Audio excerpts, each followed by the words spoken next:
Hey guys, welcome back to another video on DIY Chris. So what I'm going to do today is kind of go over just the process that I use for cleaning the C64 keyboards. And this is that keyboard that came from that Commodore that I fixed in the last video. And I took it out of the case, and as you can tell, it is horribly disgusting. So, the keys are super yellowed, and there's just dust, you know, everywhere. So the first thing that I do is I actually remove the keycaps. Alright, so what I do is, with every single keyboard that I get on a C64 that I fix or refurbish in any sort of way, I do this very same procedure. I pull off all the keycaps, take out all the springs, then we are taking the back portion off. We're going to desolder the caps lock key, and then I take some contact cleaner spray and I clean all the contacts underneath, and then the little keyboard tab things, whatever you want to call them, I also wash those as well. So let's go ahead and start by just taking off all the keys. Right? So you have to be careful with this. I use this kind of tool here. I know that there are better tools out there, and I'll probably look at getting one, but you want to try to, when you pull these off, try to apply as much even force when you're pulling as you can, because if you apply too much force on one side, you have the ability of snapping off the plastic that holds that key in place. And what I mean by that is, if you look at the bottom of this, okay, see how I just pulled that out?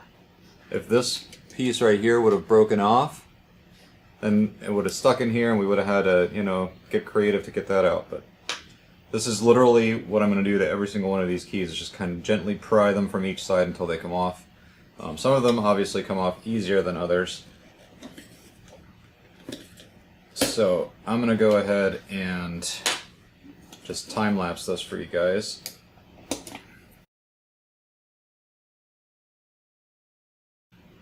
Okay, so before I go any further, I want to mention that the very special key on this keyboard is the spacebar. The spacebar is not like all the other keys, okay? Let me show you what's different with the spacebar. So the spacebar has, first of all, a different spring. This spring is taller and has more tension than these other springs for the keyboard. See how they're how this one's shorter? These are the regular keys, and this is the spacebar. There's definitely more tension there, and that's because the spacebar is a bigger key, and it's sitting here in the middle. So we have to make sure that.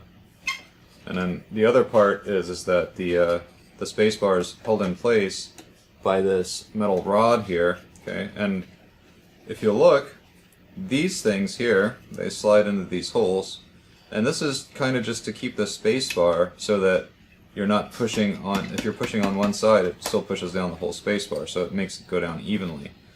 So the way that you take this out is this just kind of pops out like this, okay? There's a little lip here and here, where this slides back into. So you just have to remember that the orientation of the spacebar, first of all, is that this silver rod is literally sitting on the bottom portion of the spacebar. You can accidentally flip it over and put that in, and it'll never work, right? So it's got to be down here. Ugh, these keys are so gross. Alright, so a lesson here is a bigger spring and a different way to connect it. So I'm going to go ahead and go back to the time-lapse to remove the rest of these keys.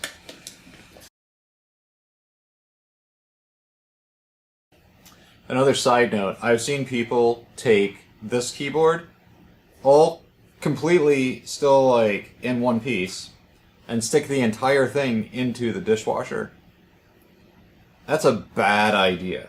Okay, there are so many holes in this. water will be trapped in here for a long time, and you're going to get all kinds of corrosion, so don't do that. How I know? I've done it once. Outcome sucked, because I had to still end up taking the entire keyboard apart and try out all the pieces. I mean, they would have dried out eventually, but this is much, much easier to do this way. I know it seems more tedious, but this is definitely the better way to go. Alright, back to time-lapse.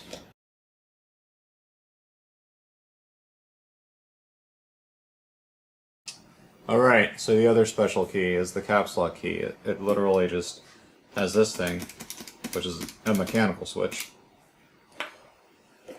And got just the run stop key left.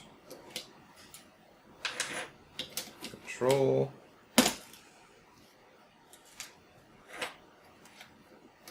One. And this one. Alright. So, and this is why I take all the keycaps off, is because, as you can tell, look at that dirt. It's ridiculous, right? So, my next step is removing all of these tiny screws.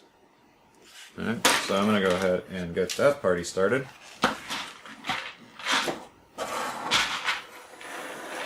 These keys are going to go into a solution in a little bit. For right now, go ahead and unscrew the rest of this keyboard. I'm going to... Tape needs to come off.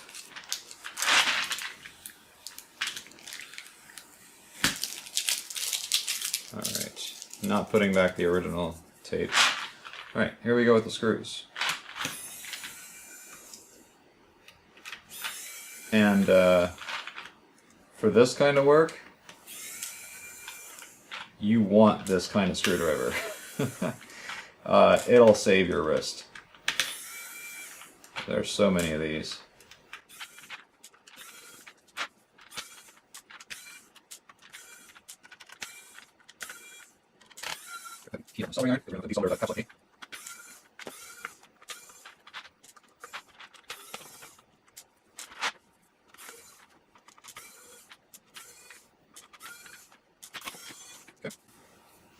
That's loose.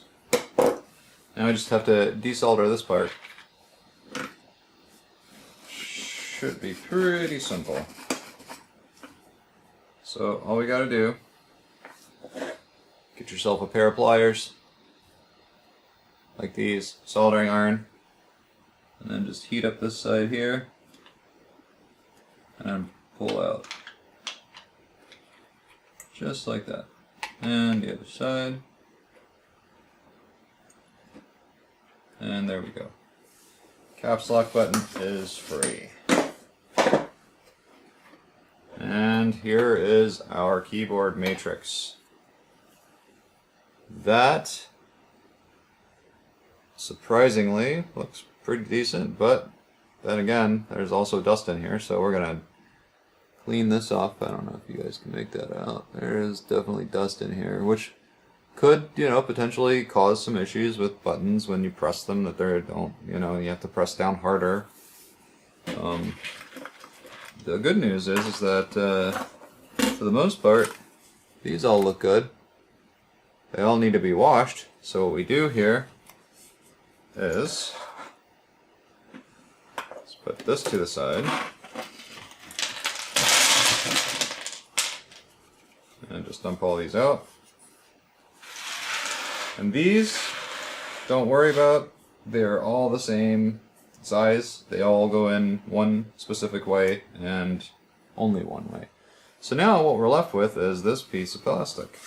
What we can do, so just so you're aware, the caps lock button, the way you take that out is you just kind of push from the opposite side.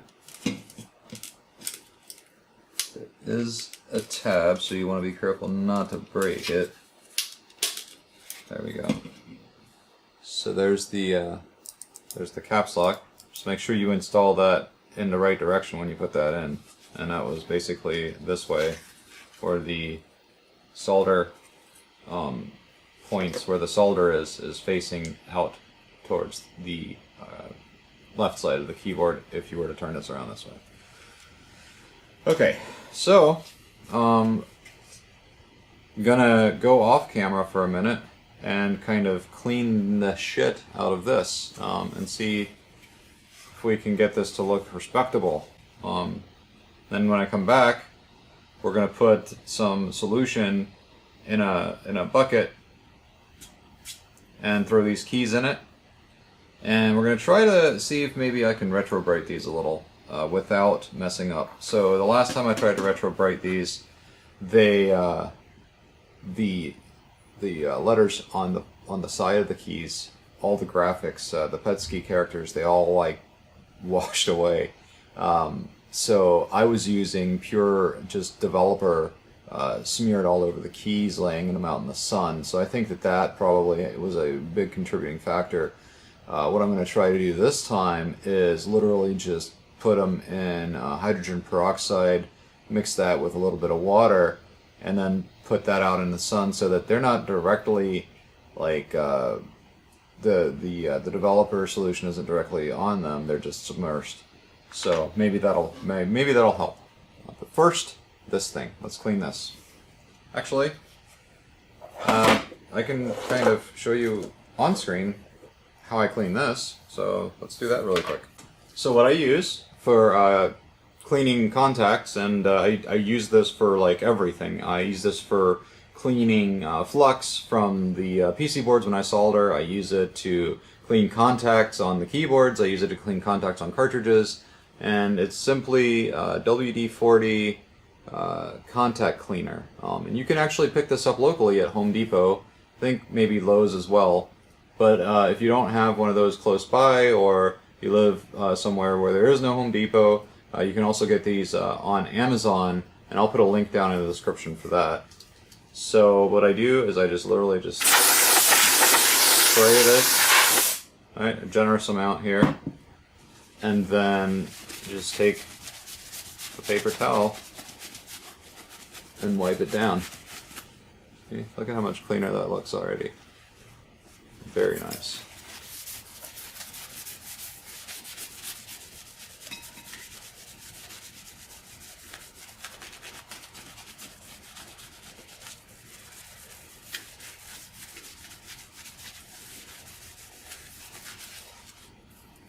Look at that. So shiny. Very cool. And I'm gonna go wash this real quick. I'll be back. Alright, so can you guys believe it? This is the same one that I just cleaned, that I just showed you. It was so grimy and dirty, but now it's super clean. Alright. So we will continue on our journey of cleaning this keyboard.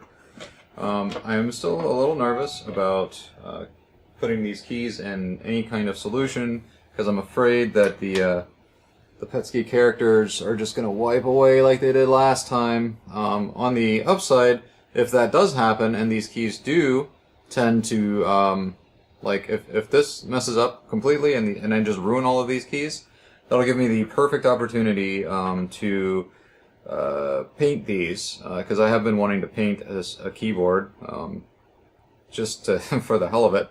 So, yeah.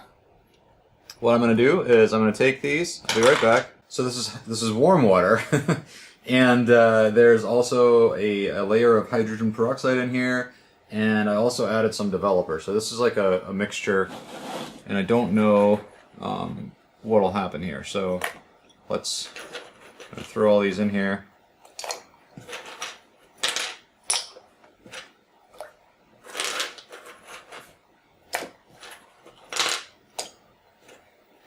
Interesting how some of them are sinking and others are not.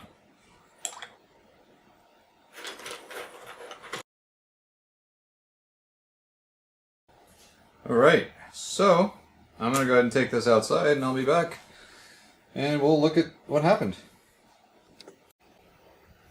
Okay, so my camera either stopped recording or it didn't record at all. So hopefully that's not what the thing is. So anyways, what we did is I threw all of the little pegs and the springs into the soapy water solution, and I'm going to just kind of let these sit until, probably until the keycaps are done, right? So, and in hindsight, I think the keycaps would have been better off if I would have thrown those into this solution as well before actually putting them into the hydrogen peroxide / developer bath. So we'll see how this goes though. So I'm going to give it about 30 minutes and see where we're at. Hopefully I don't overcook the keys and the Petsky art comes off just like last time. Okay, so just really quick, I keep forgetting there are actually, you know, more things that I need to do. So this is the case, and you'll remember this case because it's got this weird kind of melted point. So I don't know what I'm going to do about that yet, but I know that this case needs to be cleaned. So what I'm going to do is I'm going to remove the logos. Alright. So that came off nice and clean. See how straight that still is? So I'm going to try the same thing with the power. So you'll want to take a blade, a thin blade like this, and just kind of get started. And you just kind of... But before you go and try to remove this, you actually have to remove this LED. And a lot of people have trouble with this, I've noticed, because I've taken several of these apart, and I have also always seen like someone trying to pry this out somehow. And the way that these work is this ring just actually slips over, so you just kind of pull it out.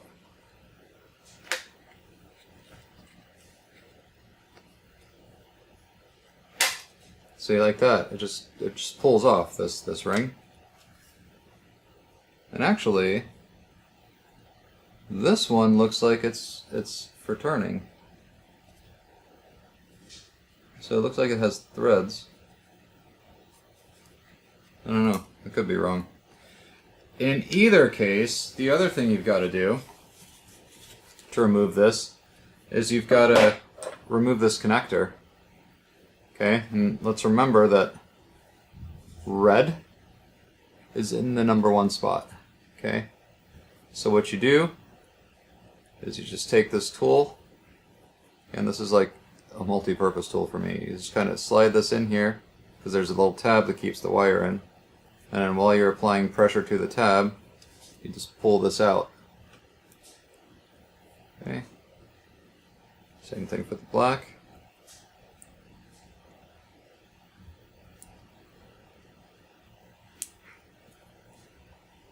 Right. And sometimes these don't want to go. There we go.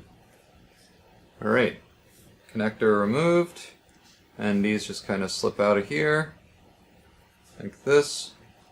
Just make sure that before you reconnect that connector, that you put this ring back, right? Because that just kind of slips over the cable, and then holds this LED in place, because now we can just kind of pop it out.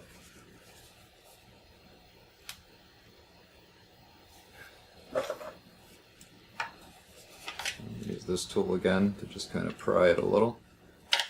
Oops.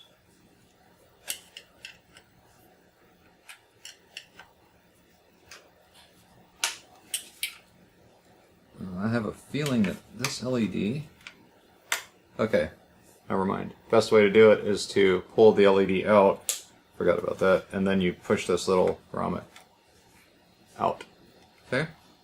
Now we can safely remove the logo or the badge for the power.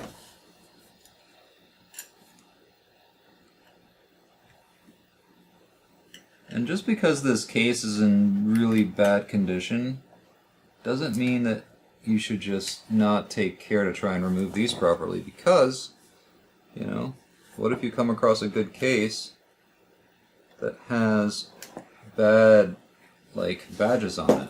And you want to be able to have a good set to replace them with. Alright. And there that goes. And you know what's interesting too is you can tell the color difference is so hardcore between this, where the label was sitting, and what the yellowing effect has done to this case. So the rest of this, what I'm going to do is, I have had such a horrible time trying to retrobrite these. They would never evenly retrobrite. I'd always have spots. So I'm actually not going to retrobrite this case. I'm only going to clean it with a toothbrush, maybe some soapy water, and then I'm going to use a magic eraser for the rest of it. So we'll just use this soapy water since we already have it.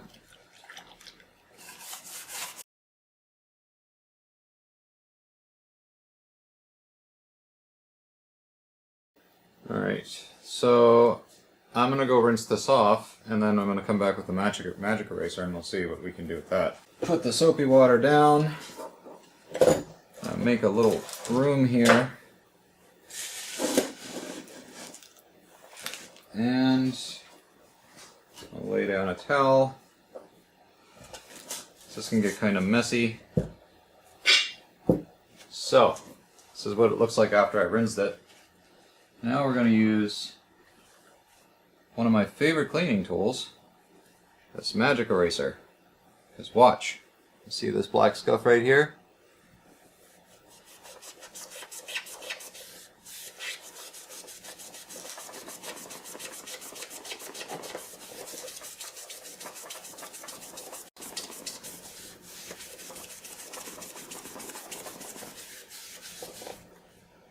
See how it disappeared? Not to mention, the case got brighter. So, I'm going to just scrub this whole entire thing down.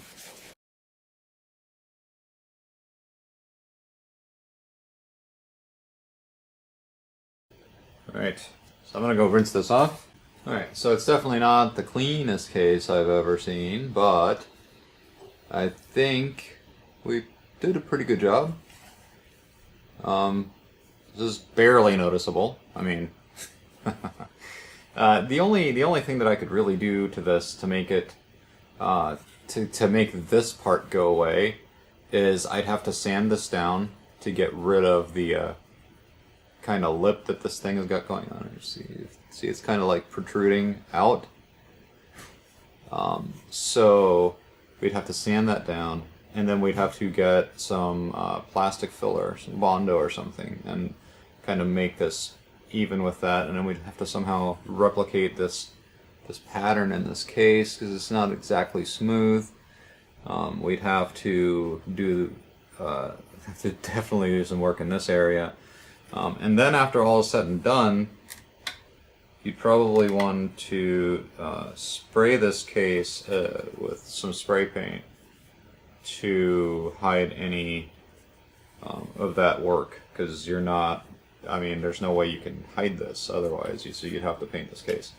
Either way, I think that, you know, with the way it looks, it's fine. You know, it looks good. It's you know, from 40, a little less than 40 years old, 30 something. So let's go ahead and take our attention to the bottom of the case. And there are some smudges here that I'm going to go ahead and run the magic eraser over to clean. We've got about another 5 minutes or so before we have to check on the keys, see how they're doing.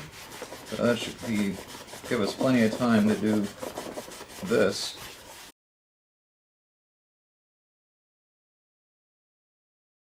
I'm going to go rinse this off, and we're also going to take a look and see what the keys are doing. So I'll be right back.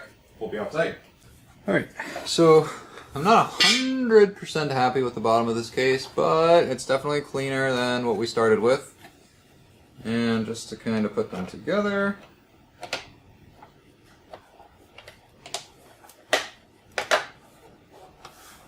You know, I mean, I think it's pretty good improvement, right?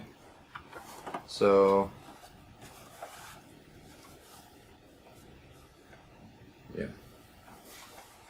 I think this is pretty decent. Alright, so I've got all of these rinsed. I'm going to move this aside. Just going to pour all of these on the towel. And we're just going to spread these out. Going to pat them a little bit to help the drying process.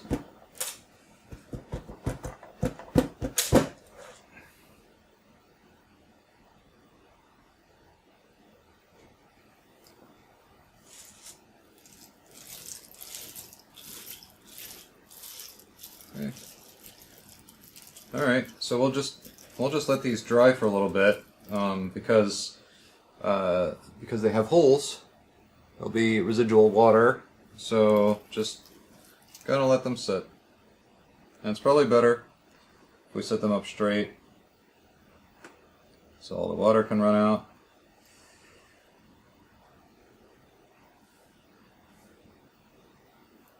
Now might also be a good time to try and find that spring that is for the spacebar.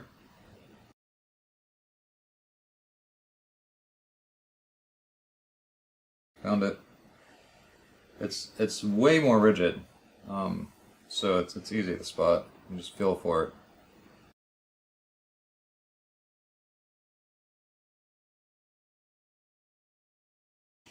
Here's our spacebar spring. Let's keep that separate. Alright, here we are, and we're gonna put this thing back together now. So, best way, well, start filling these things in.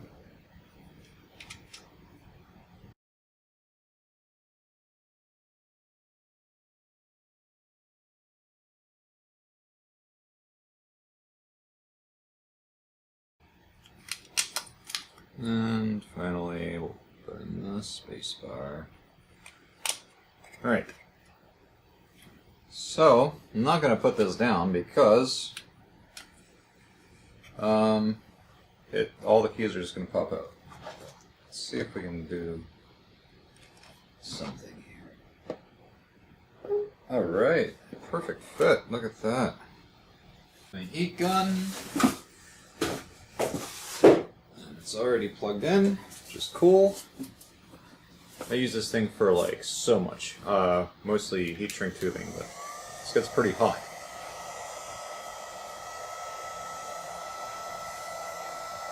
So we don't want to melt the keys, so I don't know, I'll leave it at 450.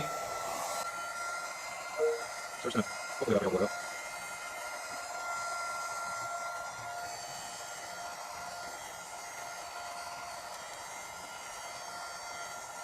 A little bit warmer. Please, that's a hike. Once I super head, you don't want to air this. Once you want to show off right here, it's going to pull.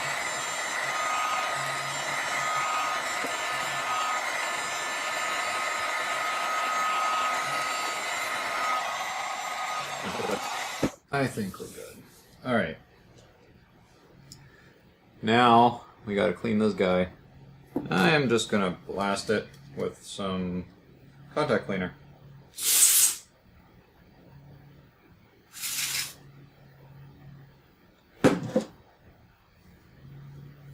Dry that off.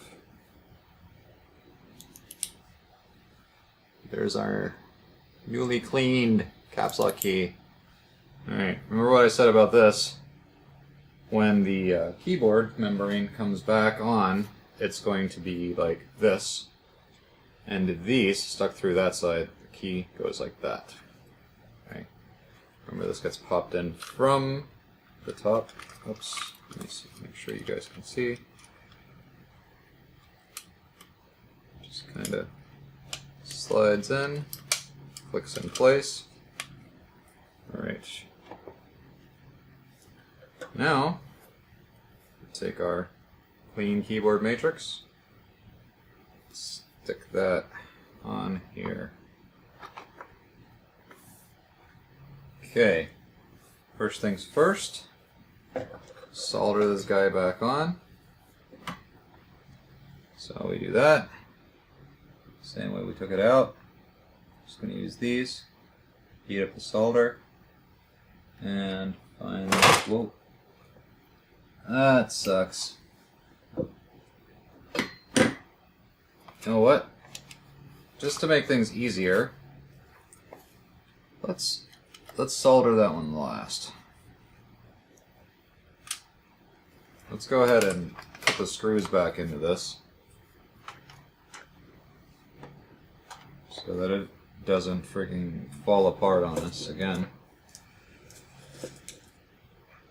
Handy electronic screwdriver.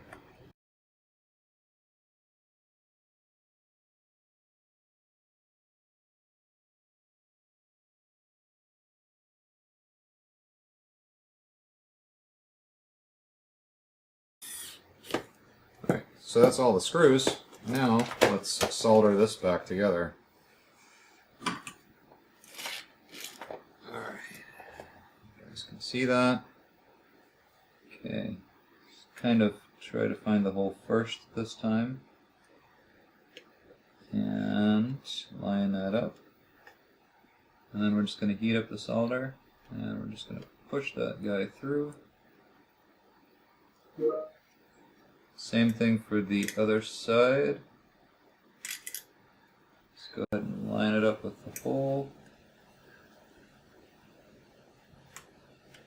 And melt the solder.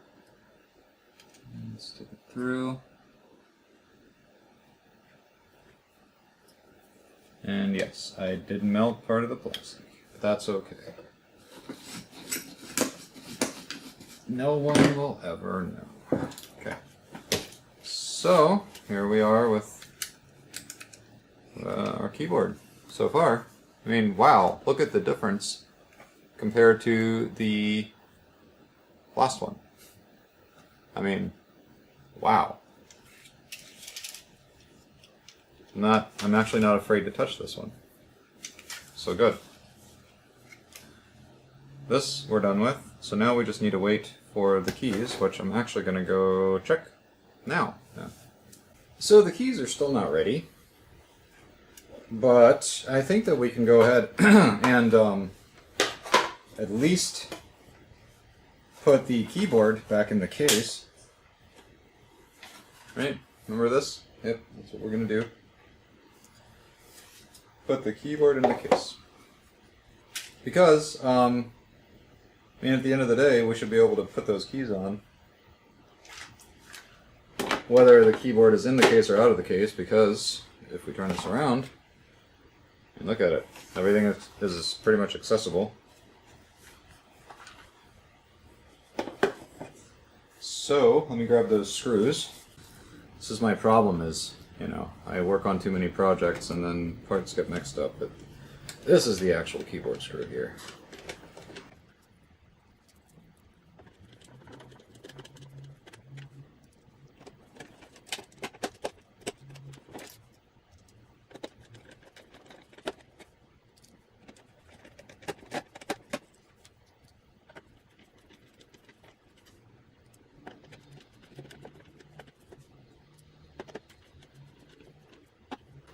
Alright, so all the screws in.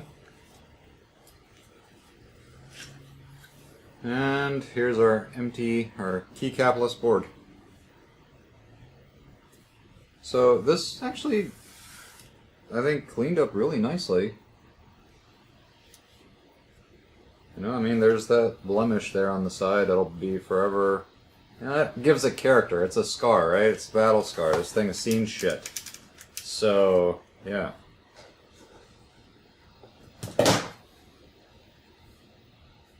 Here we are. I'm going to go ahead and just go ahead and put the springs.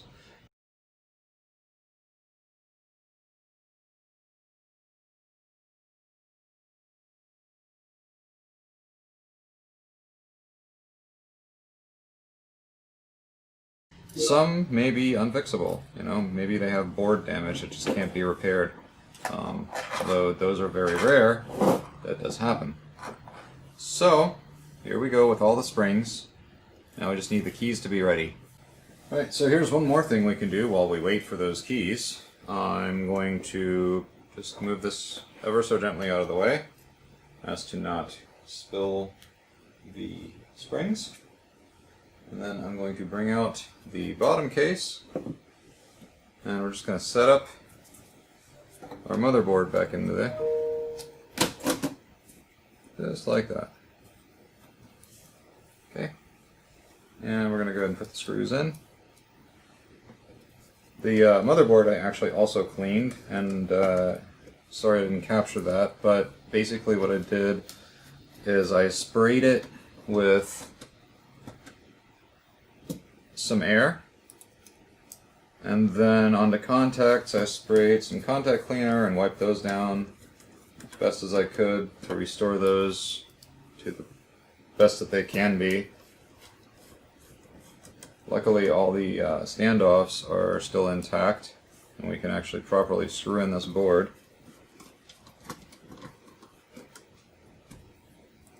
Always felt like they should have put a foot here in the middle, right?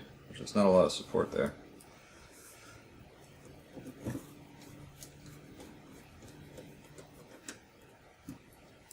And the final screw.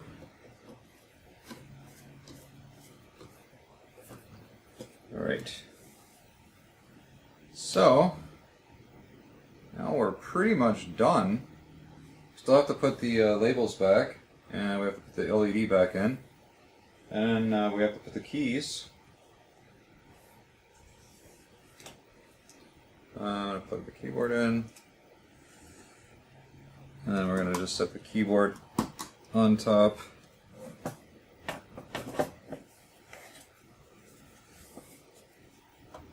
Get as much done as we can without the keys.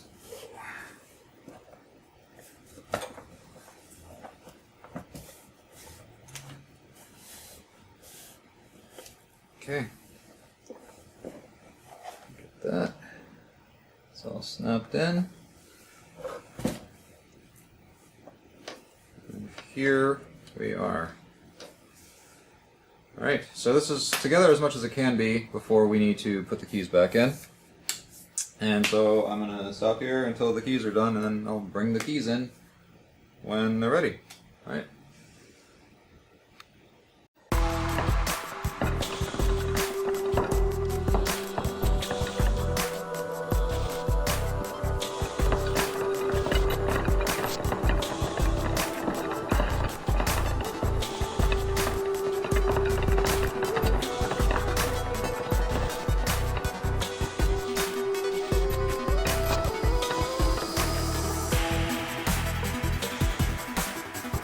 Alright guys, we are back. We are back with keys. So, see what we're looking at here is we have all of our keys. Now, in my opinion, I could have left these in there longer. Let's start with the obvious. The return key. That is where that goes. No. Right here. Yes. Yes, that is the return key. Uh-oh. We have lost 2 springs. Shit. I mean, there's only so many places, right? Okay. Let's put that on hold for now.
I must now do some detective work to try and find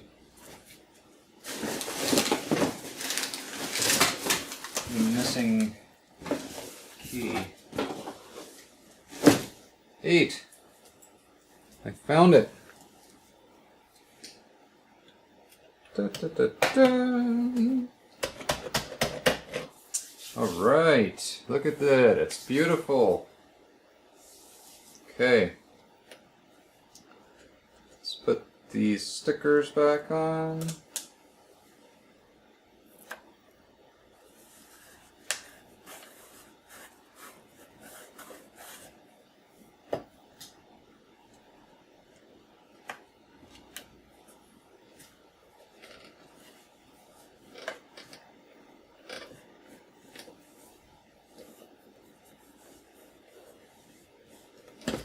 Alright, the only thing left is to put the LED back on.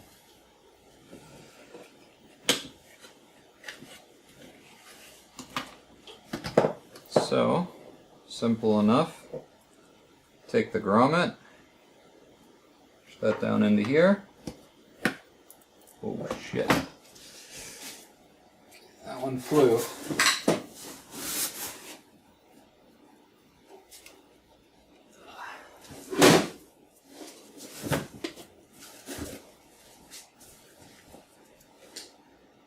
Let's do that again.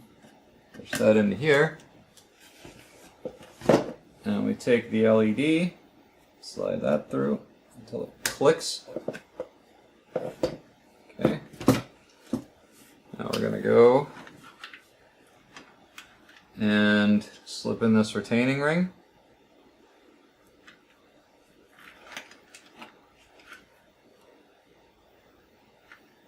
We're going to go ahead and slip that on all the way, push it down, so that the LED is nice and tight.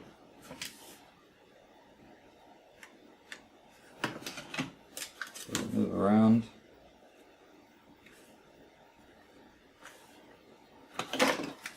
Okay, that's how it should be. Alright, now let's put this back together. Go ahead and slip this through, and then just basically slip it through again. You're kind of like tying a knot. And then, remember what I said, red was number 1. So that goes here until it clicks. And then black is right next to it. And it's clicked.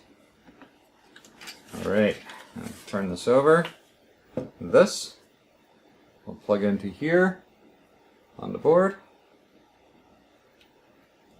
You'll want to make sure that if you don't have a tab that shows you which direction it is, you'll want to make sure that you remember where the red wire was, otherwise your LED is not going to turn on. Okay. So now all we need to do is close this up. Come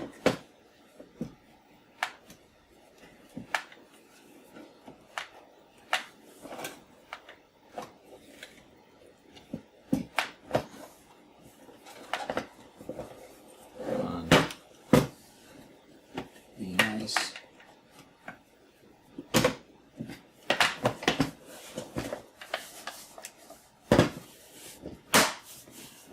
Okay, everything's snapped into place. Look at that. Kind of nice. Screw this together.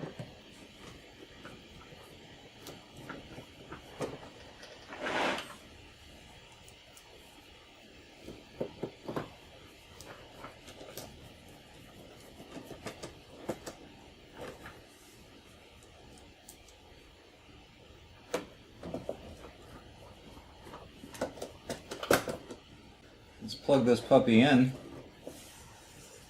and make sure that everything still works.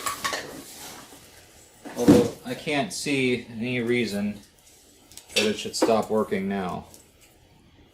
It's not like we put the motherboard in a washing machine or something. We are up and running. Ah, and the keys, they are so easy to press. Cleaning the keyboard, like, really makes a difference. Like, I mean thoroughly cleaning it makes a huge difference.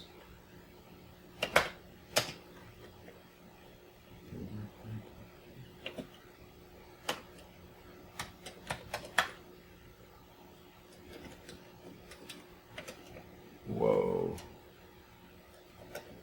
These arrow keys, they like trip me out every time.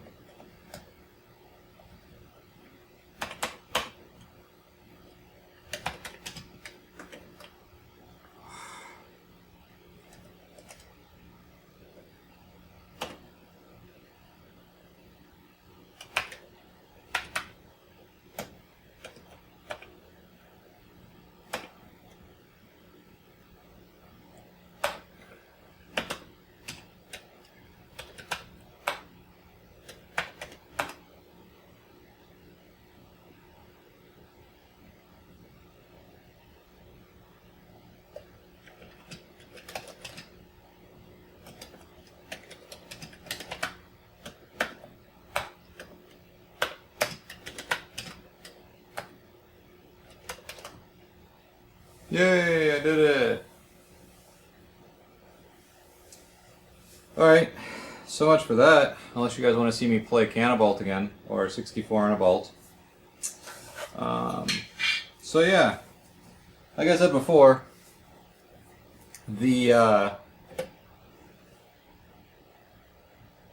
next video will probably be of me unpacking 8 boxes for a total of 322 pounds worth of Commodore 64s, 1541 disk drives, and just random miscellaneous cables and power supplies and stuff. So I bought this entire lot for parts as is, no returns, no refunds, no nothing. This is literally just, you know, some dude who pulled a bunch of old Commodores out of an industrial environment and put them up for sale, and I bought the lot, and I'm kind of just hoping for the best. If nothing else, you know, we'll get some really fun videos out of them, trying to fix as many as I can, if not all. I don't believe that any Commodore is beyond fixing. Put enough work into it. There's always a way, I think. Hey, so that's pretty much the end of the episode here. I hope you liked it. If you did, give me a thumbs up. If you didn't, give me a thumbs down. Comments go down below. Don't forget to subscribe and click the bell for notifications, and I'll see you guys in the next one.